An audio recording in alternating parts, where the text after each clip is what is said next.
Bismillahirrahmanirrahim. Assalamualaikum warahmatullahi wabarakatuh.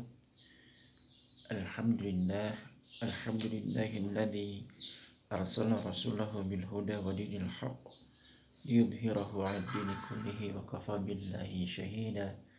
Asyhadu an la ilaha illallah wahdahu la syarika lah wa asyhadu anna Muhammadan 'abduhu wa rasuluhu la nabiyya ba'dah. Allahumma shalli wa sallim ala sayyidina Muhammadin wa ala alihi wa ashabihi alladhina yuhsinuna islamahum wa lam yaf'alu syai'an fariyan ba'd. Fa ya ibadallah ittaqullah haqqa tuqatih wa la tamutunna illa wa antum muslimun. Rabbi shrah li sadri wa yassir li amri wahlul 'uqdatam min lisani yafqahu qawli. Ikhwati man rahimakumullah. Maka sebelumnya saya persilakan untuk like, subscribe, komen, dan share video konten saya yang kali ini, dan juga konten-konten yang sudah saya buat sebelumnya. Maka di like, di subscribe, di komen, dan di share. Ikhwatiman rahimakumullah. Jika kemarin kita telah membahas tentang permasalahan laki-laki mana yang pantas untuk dijadikan sebagai calon suami kita atau calon suami seorang perempuan muslimah, itu ada 10 poin pada konten-konten saya sebelumnya. Yaitu yang pertama, hendaknya kita ini memilih seorang laki-laki yang menjadi calon suami kita ini, yaitu mereka itu memiliki pemahaman agama yang luas dan ditopang lagi dengan adanya akhlakul karimah. Selain memiliki pemahaman agama yang luas dan ditopang dengan adanya akhlakul karimah, juga ditanamkan adanya ketakwaan. Ketakwaan pada diri mereka kepada Allah Subhanahu wa taala. Ikhwatu iman rahimakumullah. Lalu poin yang kedua, hendaknya kita ini memilih seorang laki-laki yang dijadikan calon suami kita ini, itu adalah laki-laki yang bukan dari golongan orang-orang yang fasik atau dari golongan orang-orang yang suka berbuat dosa. Fasik itu adalah orang-orang yang senantiasa keluar dari rel hidayah Allah Subhanahu wa taala dan juga gemar melakukan suatu perbuatan dosa, atau bisa juga mereka ini senantiasa memutuskan tali kekeluargaan. Inilah yang disebut dengan fasik menurut Imam Al-Ghazali. Maka hendaknya seorang perempuan muslimah jika hendak mencari calon suami itu jangan dari laki-laki yang orang-orang yang fasik dan gemar melakukan perbuatan dosa dan juga gemar memutuskan tali kekeluargaan. Ikhwati man rahimakumullah. Lalu yang ketiga, hendaknya seorang perempuan muslimah ini mencari laki-laki yang dijadikan sebagai calon suaminya ini memiliki niat yang sungguh-sungguh akan menikah bila sudah menemukan wanita yang pantas untuk dipinang. Jadi ada niatan yang sungguh-sungguh untuk menikah terhadap wanita-wanita yang sudah dikatakan wanita yang pantas untuk dipinang. Mereka sudah menemukan seperti itu. Karena apa? Karena banyak juga di antara laki-laki yang berniat untuk menikah itu hanya sekedar bermain-main saja. Tetapi hendaknya kita ini sebagai seorang muslimah, ketika kita ini sudah mempunyai keinginan untuk menikah, memilih laki-laki ini yang akan dijadikan sebagai calon suami, itu kita memilihnya bukan laki-laki yang berniat untuk menikahnya itu tidak bersungguh-sungguh. atau hanya sekedar bermain-main saja. Akan tetapi hendaknya kita memiliki atau memilih laki-laki yang hendak dijadikan sebagai calon suami kita ini, itu memiliki di dalam dirinya itu memiliki suatu niat untuk menikah, ya, melangsungkan akad pernikahan dan nantinya mempunyai rasa tanggung jawab terhadap keluarga kita nanti. Ikhwati man rahimakumullah.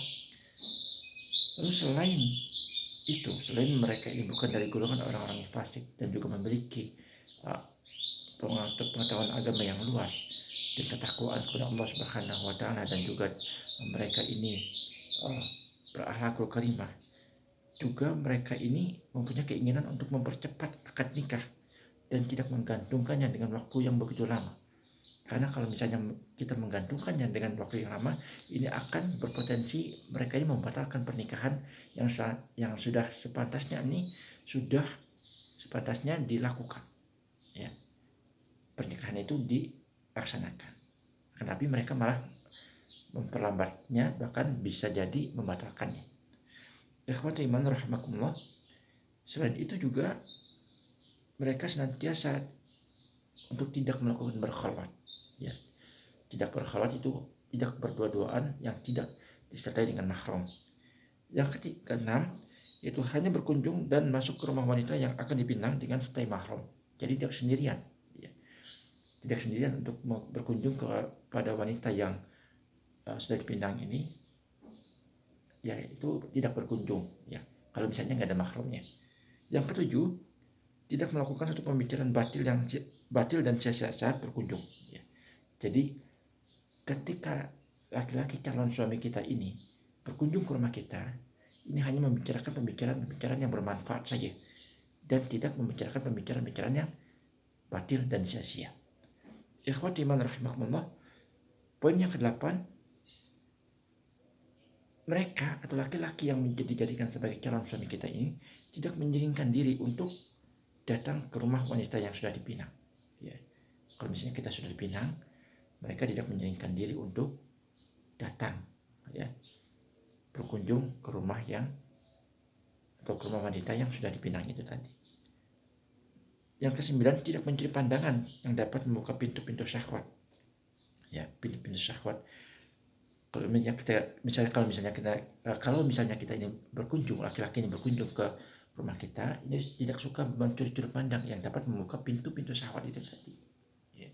Terkadang kalau misalnya kita ini berkunjung atau laki-laki berkunjung itu ke rumah wanita yang sedang dipinang ini terkadang kita ini atau laki-laki ini mencuri-curi pandang yang dapat menimbulkan pintu-pintu syahwat itu tadi, yaitu pintu-pintu birahi yang menjurus kepada perzinahan itu tadi.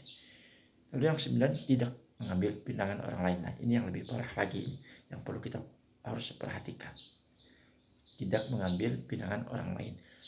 Nah, pada konten kali ini, ya, kita akan membahas masalah seorang perempuan yang memilih, ya, laki-laki yang pantas untuk dijadikan sebagai calon suami mereka. Hendaknya kita ini memperhatikan apakah laki-laki itu sehat secara jasmani dan rohani atau tidak, ya. Ikhwati man rahimakumullah. Karena dalam hal ini memperhatikan mengenai kesehatan baik jasmani maupun rohani, ini juga sangat penting untuk diperhatikan, ya. Karena nantinya ya, itu akan berpengaruh kepada kehidupan keluarga kita yang akan bina nanti. Sehat secara jasmani, ya, yaitu misalkan sehat secara jasmani itu adalah laki-laki yang tidak memiliki penyakit apapun. Misalkan laki-laki yang terganggu masalah dengan kesuburannya, ya, yang nantinya akan menghambat, ya, proses melahirkan keturunan, ya, bagi keluarga kita nanti, ya. Itu kita harus perhatikan, ya. Dan juga seorang laki-laki yang misalkan mempunyai penyakit yang berat, misalkan kita juga harus tahu penyakit laki-laki yang dijadikan sebagai calon suami kita nanti. Jangan sampai ketika kita sudah menikah, kita tidak mengetahui penyakit laki-laki yang diderita oleh penyakit yang diderita oleh laki-laki tersebut. Ya. Dan setelah kita menikah baru kita mengetahui penyakit yang diderita laki-laki itu, sehingga nantinya terjadi penyesalan. Seharusnya ketika kita sudah menanamkan keinginan untuk melangsungkan akad pernikahan, sebelum melangsungkan pernikahan itu, kita ini harus mengetahui jenis penyakit laki-laki yang diderita oleh kita harus mengetahui jenis penyakit yang diderita oleh laki-laki yang dijadikan sebagai calon suami kita ini. Apakah penyakitnya itu penyakit kusta, lepra dan sebagainya, atau tidak bisa memberikan keturunan dan sebagainya, atau mandul dan sebagainya. Itu harus diketahui. Jadi jangan sampai setelah kita menikah kita baru tahu dan akhirnya nanti timbul apa yang disebut dengan penyesalan. Apalagi penyakit yang bersifat rohani. Ya, misalkan penyakit yang bersifat rohani itu misalkan sebuah penyakit gila misalkan. Atau penyakit yang lebih luas lagi adalah dia mempunyai keterbelakangan mental, ya. Atau yang lebih riskan lagi, ya, mereka tidak memiliki pemahaman agama yang luas. Ini bisa juga dikategorikan penyakit yang bersifat rohani. Ikhwati iman rahimakumullah. Makanya kita sebagai seorang muslimah, ya, ini harus memperhatikan kondisi daripada laki-laki yang dijadikan sebagai calon suami kita ini, ya. Baik itu dari segi kesehatan secara jasmaninya maupun dari segi kesehatan secara rohaninya. Dan kalau misalnya kita ini atau dikunjungi oleh laki-laki calon suami kita ini, ya, ke rumah kita, hendaknya kita ini memperhatikan mengenai mereka ini ketika berkunjung, apakah mereka ini berpakaiannya secara berlebihan atau tidak, dan berbicaranya juga secara berlebihan atau tidak. Kalau misalnya kita ini memiliki seorang calon laki-laki yang kalau misalnya kita ini sering melihat mereka yang berkunjung ke rumah kita dengan berpakaian secara berlebihan, ini dikhawatirkan laki-laki ini hanya sebagai menggunakan laki-laki secara berlebihan itu hanya sebagai pamer saja terhadap kita, ya, tidak mempunyai niatan yang baik sebetulnya untuk menikah, ya. Dan dia hanya sebagai hanya pamer dengan tujuan agar kita ini mau menikahi mereka, karena mereka itu menganggap kita ini menganggap mereka ini sebagai orang yang kaya dan sebagainya. Tetapi hendaknya ketika kita melihat mereka, ya, berkunjung ke rumah kita ini, mereka ini memakai pakaian yang sangat sederhana saja, ya. Tidak memakai pakaian yang berlebih-lebihan, ya. Dan berbicaranya pun, ya, itu juga kita harus perhatikan. Jangan sampai ketika kita menikah dengan mereka ini senantiasa melebih-lebihkan perkataan-perkataan mereka ketika mereka berbicara dengan kita, ya. Sehingga nantinya akan timbul rasa ujub dan rasa sombong, ya, dalam diri mereka dan diri kita nantinya di kedepan hari, ya.